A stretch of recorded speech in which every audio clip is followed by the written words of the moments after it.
Meeting the ever-changing healthcare needs of our communities, Paris Community Hospital Family Medical Center is now Horizon Health, with the same ownership, management, providers, and employees. Horizon Health provides patient care and promotes wellness to the communities of East Central Illinois. At HS St. Anthony's Memorial Hospital, we are at work transforming heart care, rebuilding knees and hips, delivering new generations, and focused on providing health care to you. We are HS St. Anthony's Memorial Hospital. Sarah Bush Lincoln Health System, supporting healthy lifestyles, eating a heart-healthy diet, staying active, managing stress, and regular checkups are ways of reducing your health risks. Proper health is important to all at Sarah Bush Lincoln Health System.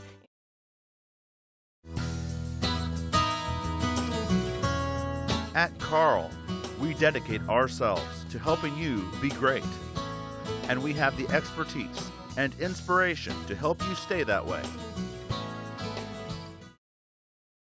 Hi, I'm Keanne Armstrong. I'm your host of Being Well. Thanks so much for joining us today. Today we are going to talk about sports medicine, injuries, and different things that fall under that umbrella. And I have with me Dr. Ronald Wheeler. You're an orthopedic surgeon with Horizon Health. So thanks so much for joining me today. My pleasure. Thanks for the invitation. Yeah, so let's get started with talking about you a little bit first, and your background, credentials, experiences, and what led you here today. Well, I'm an Idaho boy, All right. and I ended up in my desire to become a physician, and I ended up at Mount Sinai School of Medicine in New York City. And I spent my 4 years there, and then that's an outstanding institution of learning, and I was fortunate to secure a residency at Stanford University.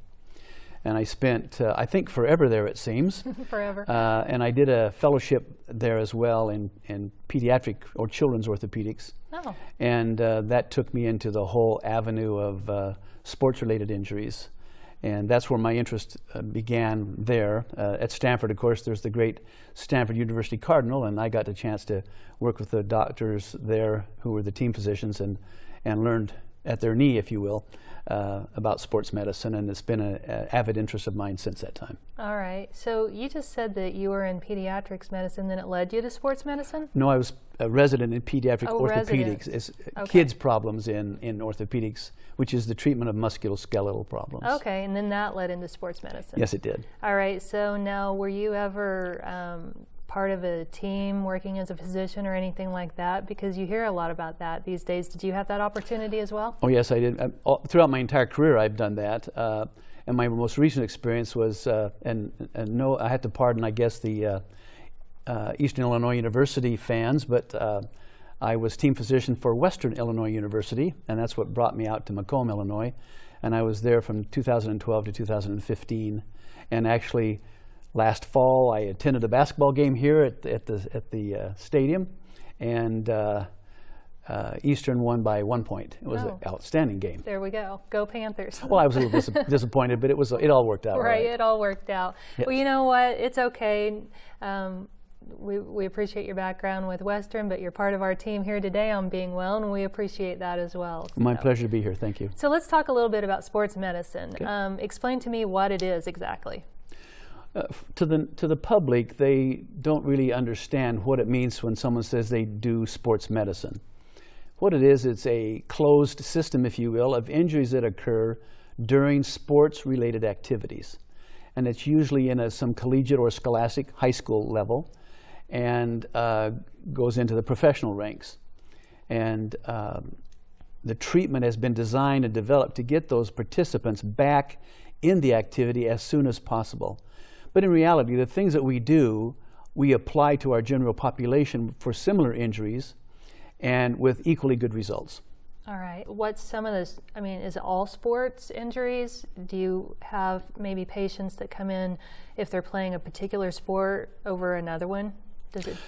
Well, at WEIU, I took care of all the sports. All right. I think there were 16 at the time, Division I sports activities. And those require, at the larger venues such as football and basketball, there's a lot of injuries related to that. Wrestling is, interestingly, a very profitable volume producer for physicians. And that's one way to look at it, I guess. Exactly. And because even though the players are smaller in number, the injuries are about the same. Really? As it is football. And I wouldn't have thought that. Most people do not, but I've probably treated more dislocations during the event in wrestling that I have in football. Really? Yeah. Isn't that something? That's an interesting fact. And so what we do is we have the sports injury and we take care of that, but the same treatments that we provide the athlete, we do in the general population as well for their injury, except the goal is a little bit different. In Division I sports is to get them back participating safely as soon as possible, and in the general population is usually trying to get them back to a position where they can go back to work. Okay, so even though we're talking about sports medicine today, you treat athletes and non-athletes.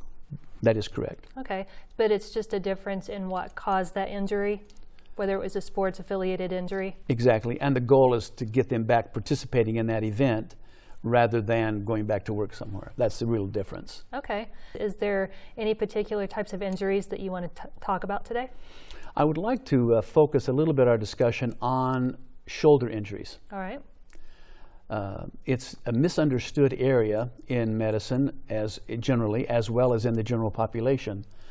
And like I said before, and I think you alluded to, when a layperson hears that the physician is involved in sports medicine, they don't see that it's readily applicable to them. Mm-hmm. When in reality, it just means that individual has more experience in that area, having treated college or professional athletes with that same type of pathology. The shoulder is a very interesting structure, and that's why I like it so much.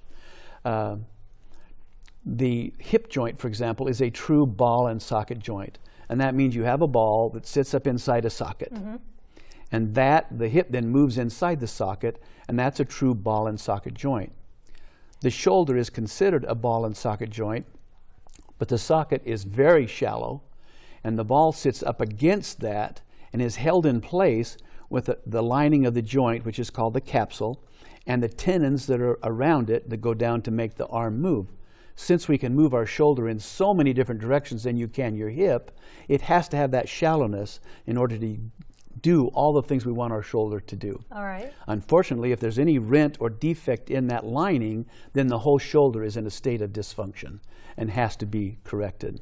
Shoulder pain is tremendous pain, and you can ask any of your listeners that are at home and they've had shoulder surgery, and I say that's one of the more painful joints, they are right now nodding their head in agreement, because it is definitely true. Shoulder injuries are painful injuries. So what happens in a regular hip joint, you have the ball and socket joint and the lining, and then outside of that the tendons come down from the pelvis and insert at varying places on the thigh bone. And those muscles then move the joint. Not so with the shoulder. Because of the nature of the shoulder and the variety of movements that we can achieve with the shoulder, instead of that tendon passing over it and inserting into the bone, it merges with the lining of the joint or capsule, and that combination of capsule and tendon is called the rotator cuff. All right. Do any of these models here illustrate what you're talking about? I think this one, yes, I think this one does fairly well. This is the rotator cuff, as you see here. It's a thickened material. There's tendon portions, as you see, as they insert and connect to the muscle from which they derive their strength. And then those come down and insert on the bone as a tissue called the rotator cuff. And if you have a defect in that, then this shoulder is not going to move correctly, and hence is going to need treatment. And that's the real question, is what is the treatment for a specific injury? Mm-hmm. And the number of types of treatment that we have extends towards exactly the number of the injury types that we have. For example, our most common injury is to this area here, and this bone underneath here is where this inserts. This is right above the joint in the ball called the humeral head. And this rotator cuff, major portion right here, is called the supraspinatus, and it goes into the bone right there. If that gets pulled off, you have difficulty raising your arm forwards, mm-hmm. or moving your arm sideways, or rotating it. It creates a great deal of weakness and pain. Okay. The individual then doesn't use the shoulder because they can't, and then the shoulder tightens and they lose further motion because they're not using it. All right. Now, what is maybe a sports injury that is related to that happening? You've got a lineman that's 6'5" and weighs about 280 pounds on defense, and the offensive lineman blocks him, and the runner goes by, and he puts out his arm to stop the individual, and his shoulder gets pulled back, and he tears that area. All right. He also painful. can tear inside the shoulder, and it's very painful, but then he cannot use the arm, and he may be even prone to dislocation of the shoulder, depending upon the combination of injuries that can occur. So then surgery is what needs to happen at that point. Exactly. We need to reestablish his anatomy so that the function will reflect an intact rotator cuff. Okay. Nowadays, in the 21st century, we are doing most of this surgery through a scope that we look inside the shoulder, and that helps reduce their downtime, but they still have to go through the recovery phase, and then they still have to allow the tissues to heal. Now, my football lineman that injures his shoulder, I will not let him play competitive sports and plays, even practice, for maybe 6 to 9 months. Oh, wow. Not unusual. Now, I submit that anyone that is gainfully employed will not have much of an income or even maybe a job if he's out for 9 months. Yeah, so we have to get exactly. him back productive earlier than that without injuring his shoulder when he does go back to work. Okay. And that's the difficulty. Thank goodness for physical therapists. Yeah, and thank goodness for orthopedic surgeons too to help create that mobility and the injuries. Now we have a couple of other models here. Do you want to talk about those at all? Surely. This is one that I wanted to bring to show you. And this is a very interesting one because this was designed by the French, probably 15 or 17 years ago, and it didn't work very well. And it fell into disrepute. And then has been resurrected in our country because what it allows us, for a patient, let's say she's 75, and she falls down the stairs and tears her rotator cuff. She's trying to take her wash down to the washroom, and she falls and she tears her rotator cuff. And because of her age and the fact that she may have already had some shoulder problems, that's not fixable. But she now has pain, and she's getting arthritis in the shoulder, and the ball starts to rise up in her shoulder, so she can't use her shoulder anymore. The question is, what are we going to do for her? Yeah. There's If a I lot of people that suffer from that same example. Every day. Yeah, every day. So let's talk about what are you going to help those So what folks happens with? is you can't do a standard shoulder replacement like we do a hip or a knee if she doesn't have a rotator cuff. The standard one will not work and will fail dismally, and she will be worse off. Okay. So this design, as I mentioned, was started in France. It actually is different in that you change the ball from the thigh side, the arm side, and you put that ball on the socket side. Okay. So you're reversing it, and that's why it's called a reverse total shoulder. Huh. And then you take the the humerus bone, and you prepare it so you can place an implant inside there. Now you have the ability to put in a surface and put this there, and now you can move your shoulder very successfully without an intact rotator cuff. So this would actually be somebody's shoulder. Yes, correct. And is that magnetic? I wish it were, but no, it isn't. Okay, This I happens thought to be. it's- okay. It does snap. The one we put in Is not. is pressured into position and stays there because of the muscle pull. Okay. But you can do this surgery and give them, 1, pain relief, and 2, restoration of most, if not all, of her function without the use of rotator cuff because she doesn't have it. So then she can have full motion with the muscles other than her rotator cuff. Isn't that amazing? It's a marvelous thing, and it's now becoming more and more popular. And this is a surgery that we do right at Paris Hospital at Horizon in Paris, and it's very successful for the patients. And if you have an individual who wants to play competitive sports, and then he wants to become a professional football player, and he has an injury that may be the end of his career, and you get him back so he can participate, he is a grateful patient. And these patients mimic that satisfaction. Yeah. Because their life has been given back to them.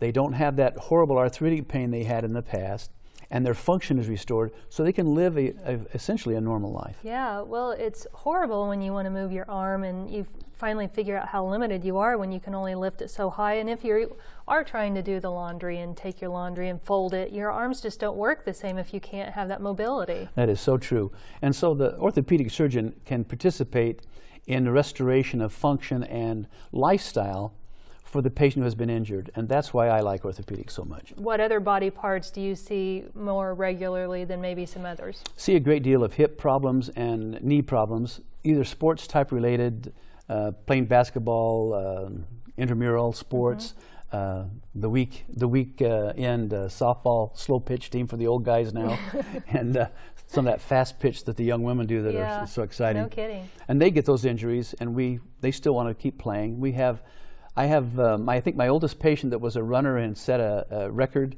was 79 years of age, and he holds the I think it's the 40-yard dash for them in that event. Oh yeah.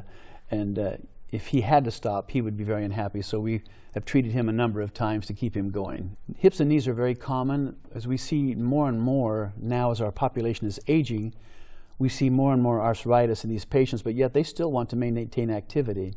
And the arthritis of their hip or knee limit them from what they want to do. Okay, so what causes arthritis? You hear a lot of people have it. Is there anything people can do to try to prevent it, or what brings it on? Well, it's once you get it, it's yours. How severe is determined by your genetics. For example, if you're Northern European, so from France, Scandinavia, England, Germany, you will get arthritis. If you're from the southern part, the southern Mediterranean area, it's less prevalent. But if you come from Northern Europe, like most Americans have that gene in them somewhere, they are at risk of developing arthritis. And the arthritis then has to be treated either with or without surgery. Mm-hmm. Most of the time, quite honestly, we treat them without surgery. Really? That's what my next question was going to be, is what treatment options are available for sports injury and non-sports injury outside of surgery? Like, what kinds of things do you do? We have, as orthopedists, have a close relationship with physical therapy. Mm-hmm. That's the #1 form of treatment. All right. And it helps reduce pain and restores function and strength. As we get older, we become less active, although we think we're active, mm-hmm. but compared to when we were 19, we're very less active. And so when we have an injury, the margin between function and restoration becomes quite wide, and we have to start now getting them going fast as quickly as we can so they don't lose muscle mass and muscle function. All right. And therapy does that for us. There's a variety of injections. It depends on the extent and severity of the arthritis. There's a variety of injections that can be given for inflammation, and a protein we can instill into the knee joint, which will keep the nutrients around longer and help the patient for up to 6 months with reduction in pain up to about 80%. So that can be very successful. Those are non-surgical treatments. The more severe arthritic patient, I recommend they exercise in water, hydrotherapy, because then they're not fighting gravity. They're anti-gravity. It's the closest you can get on this earth, and that can be very beneficial to the patient. Unfortunately, in the state of Illinois, the biggest problem that I see that we face in patients with arthritis is obesity, and that just gets in the way. Now, the Europeans have studied this for 40 years. And they've got 30,000 patients been followed their entire career. And they've demonstrated to us that obesity or carrying around too much weight has nothing to do with the cause of arthritis. You would think it would, but it doesn't. But once you have arthritis, then it hastens the demise of that joint. It wears out that knee joint faster. And in fact, just a couple of years ago, it's now been recognized that one of the causes of arthritis of the knee is working in a work-related activity for 25 to 35 years on concrete. So you got a guy who's 65, been doing this for 35 years. He's going to need some more aggressive treatment for his knee problem, and usually those patients will come to total joint replacement. Yeah. Well, I think it's interesting that being in sports medicine, we're talking about sports injuries as well as other, non-athletic injuries and all the different surgeries, treatment options. So you've probably had a lot of grateful patients over the years, I'm sure, when it comes to both. Do you have any memorable experiences with patients? Too numerous to count. Yeah. I find that every patient who has a successful hip replacement, and I've done in excess of 6,000 hip replacements, and knee replacements about 3,000, those are very grateful patients because they can then hold their grandchild. They can pick them up. They can do their own shopping. They can do their own house cleaning, et cetera, et cetera. In other words, we return them to a normal, for them, lifestyle. Isn't that exactly what we do for the athlete? Exactly, just a different treatment. Many of the same modalities that we do for arthritis or our older patients, we do for our younger patients as well, who are athletes. Okay. I'm glad we don't do knee replacements on them, however. Why is that? Because they don't need it, and they will not do well. They're too young. Oh, okay. So you kind of, as a last resort, when folks are older, you go towards the knee replacement. Is that what you're getting at? Yes, ma'am. Because hip surgery, total knee replacement, and total hip and knee replacement is a last end treatment. All right. That means that we are going to change and modify the joint itself. And we're going to put implants in there that will now move instead of the arthritic bone against arthritic bone. that has got some complications inherent to it. So you have to be very selective in your patient population to determine the best result for them. And that is probably the largest challenge we have, because we have patients who come to us because Aunt Martha had her surgery and she's doing great, and they weigh 400 pounds, and we have to get that weight off so that the surgery can be successful for them. So it varies depending on the patient and what treatment options need to be made. Exactly. Yeah. And we do that in concert with the patient and with assistive departments such as physical therapy and dietary and our weight reduction programs that we have in effect in Paris. Okay. Well, so if a patient is having some issues with either whether they're an athlete or whether they're not, do they start with their primary care physician and get a referral to you? How does the process work? They have the right as individuals to call in if they do not have a local primary care physician, but it's always a good idea to involve your primary care physician. He will support that referral, and he can assist in organizing that, and they can also then participate with us directly in the care of the patient. For example, if you have a patient that needs therapy, I advise the primary care that I'm going to send them for therapy, and that I also want them to see our dietarian. I want them to see about some water exercise programs, and that can directly involve our primary care physician. We have excellent physicians in Paris, and it's really a pleasure to work with them, and so we're being successful in our treatments, and that's because not one person's doing it, everybody's doing it. Yeah, you're working as a team. Exactly right. Just like Division I football. There you go. You kind of circled back around, didn't you? Exactly. So we've talked about a number of different injuries. Have we left anything out that comes to mind that you'd like to cover while we have a couple of minutes left? Well, I think most of our population is either had or is very aware of a surgery called arthroscopic surgery. Yeah. And that's where you use a scope and introduce that into the joint.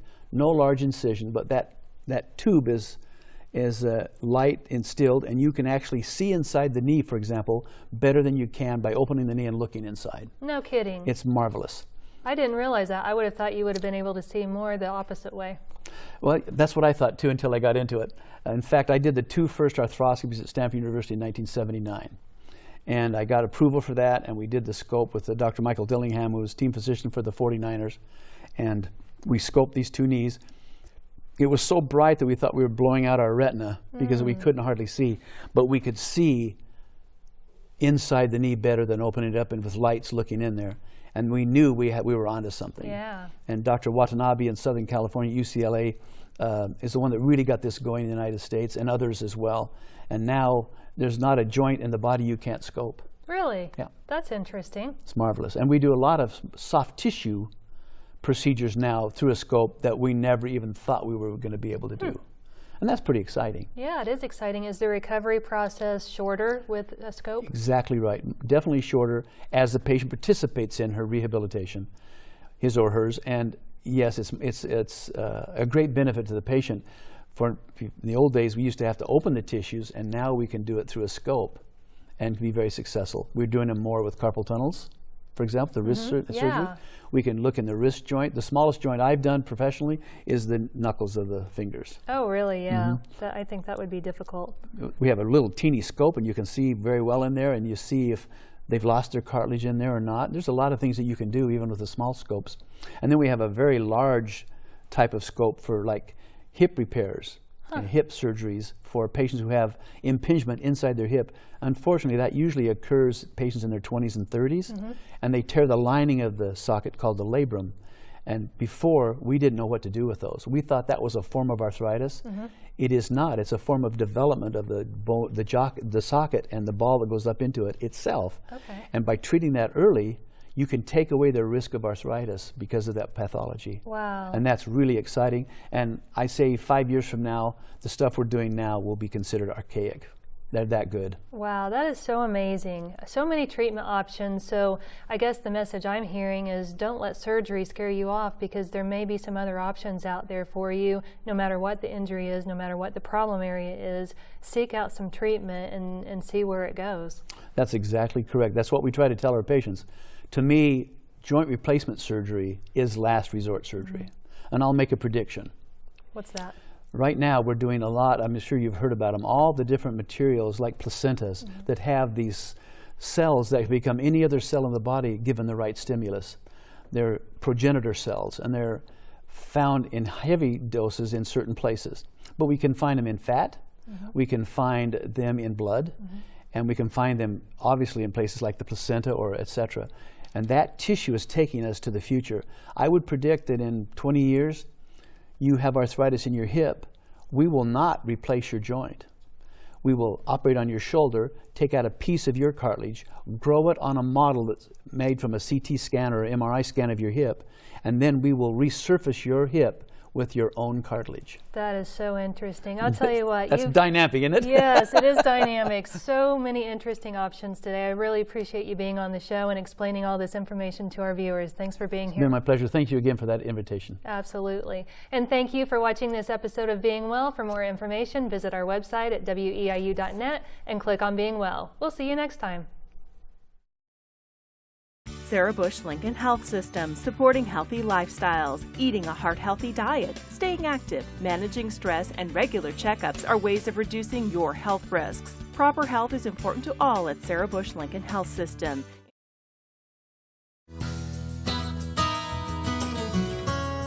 At Carl, we dedicate ourselves to helping you be great.